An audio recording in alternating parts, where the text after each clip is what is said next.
What is up, guys? Welcome to Game Day Everyday, man.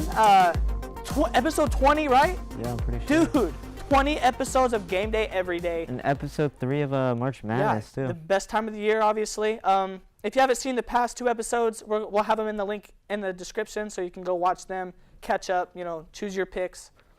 So, yeah. Yeah, so we've already gone over round of 64 in the first episode, round of 32 in the second episode. Today we're going to be doing Sweet 16 and Elite 8. Yeah. And remember, make sure to go watch the past videos if you need to, catch up on that. Let's just hop right into this one. So the first game, we're starting off in the East. The first game is a no-brainer. Duke and St. Louis. You got to go Duke. Yeah, Duke. I feel like that's been our explanation for every Duke pick. We have St. Louis really going high. I have St. Louis making the long run.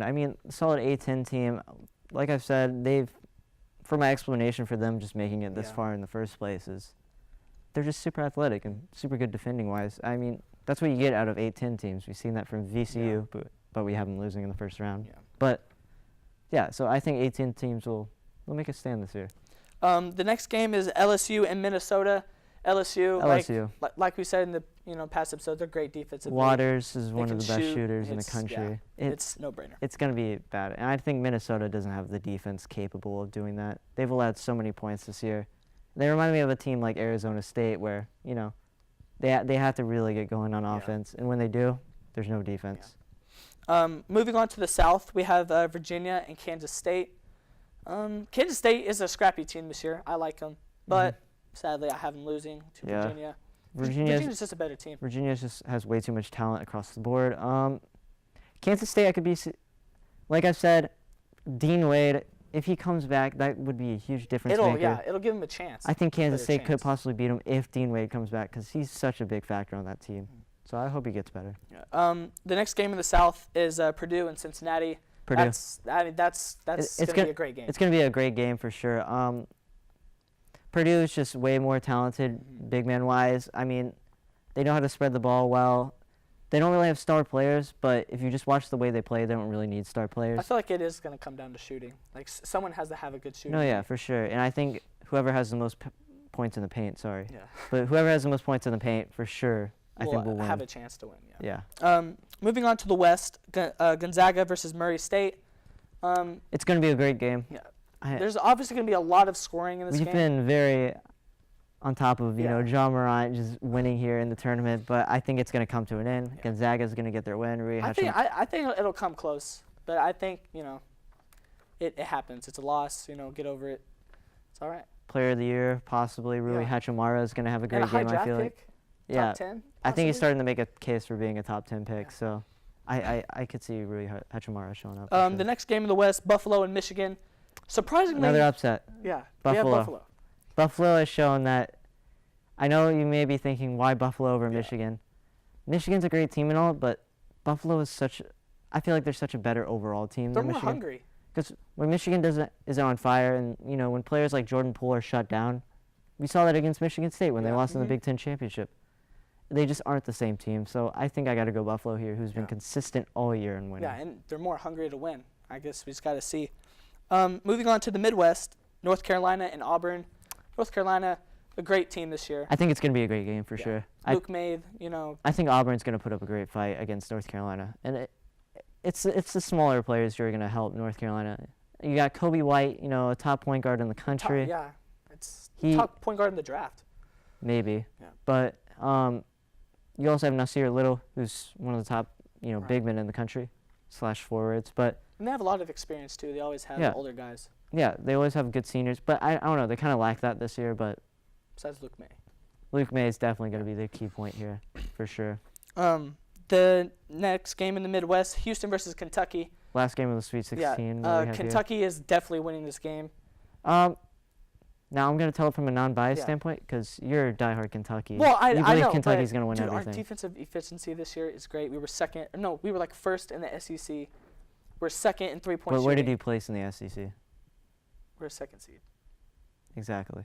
You weren't a 1 seed. Okay, and all your wins that you got were over smaller teams. SEC is so weak this year that I can't really tell what. Yeah. That's why I feel like the only really big team we beat was maybe Tennessee. That's why I believe in LSU, because LSU's had big wins over Kentucky. They've had big wins over Tennessee over and over again. Mm-hmm. But that was also a bad shooting night for us, and that's rare for us. But if we're clicked on and our defense is great. To beat you twice though, you can't have two bad shooting nights. Right. Especially against a big team like that. So that brings me to my point. So hopefully if you can't show up in the big nights, you're right. You're not going to win. It's a lot of weight is on P.J. Washington's shoulders for the leadership this year. So hopefully he can lead us. But yeah, I mean, we got Kentucky winning that, but it's going to be a good game against Houston. I guess I'll introduce the Elite Eight. Yeah. So in that East bracket, we got Duke and LSU. Duke is a better team, but I mean, I can also see if LSU gets the hot hand, they'll win. I can see Duke losing. Trey Waters is such a good shooter, but they don't have the assets like Duke does with O'Connell, Reddish, Barrett, Zion. But I can also understand if maybe you get Zion in foul trouble. And, that would help them tremendously. Make everything on R.J. Barrett. And we've seen this past season. R.J. Barrett is a great player, but in kind of clutch in big moments, he's kind of small right now. So if they can, a guy that can't allow to leave a game or get injured in a game is Zion Williamson for Duke. That'll definitely hurt him. Because we've seen Duke without Zion struggled. Yeah, so I mean, went 3-3. I think Zion's going to be the big key here, of course, and Zion. Yeah, it's whatever. First pick in the draft. Moving on to the South Conference, we got Virginia versus Purdue. An upset here. I got Purdue winning. Yeah. Okay. I can understand. Virginia doesn't know how to win in these big moments, and I think that's the problem with this team. Obviously, you got Kyle Guy. You got the same roster that lost to UMBC last year, but they've never really made it this far before. Where we can finally make it to the Elite Four. Or they've never made it to the Final Four in forever. So, I think plus Purdue made Elite Eight. I'm pretty sure last year and Sweet 16 the year before. So. And they got a lot more veterans on their team, but I got Purdue winning this game. I can understand. And not to be biased too, because I'm rooting for Purdue. In the West, we obviously have Gonzaga and Buffalo. Gonzaga's going to win that game. It's going to be a good game. It's the end of the Buffalo run, I think, because Gonzaga's just going to. I don't think they're going to wipe the floor with them. I think it's going to be a good game. Yeah. I think it's going to be a good game for sure, but I don't think they nearly have the same amount of shooters as Gonzaga has to keep up. The Midwest. Our final game. A rematch. North Carolina and Kentucky. North Carolina. I hate. It sounds like I'm being biased, but Kentucky, man, we're underrated. Our defensive efficiency, if we just show up, read Travis, I mean, come on. Name 3 big wins you guys have had this year. I mean, I could say Tennessee. Tennessee counts. Okay. In the season.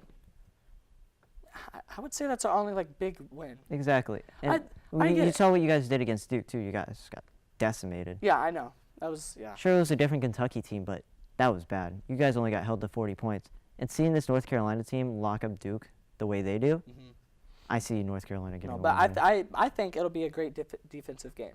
So because we're both great in defense. No, for sure. They're both great in defense, but I think North Carolina's got the edge on shooters because they just seem to not miss. Yeah, unless Tyler Hero gets that strap going, it's over.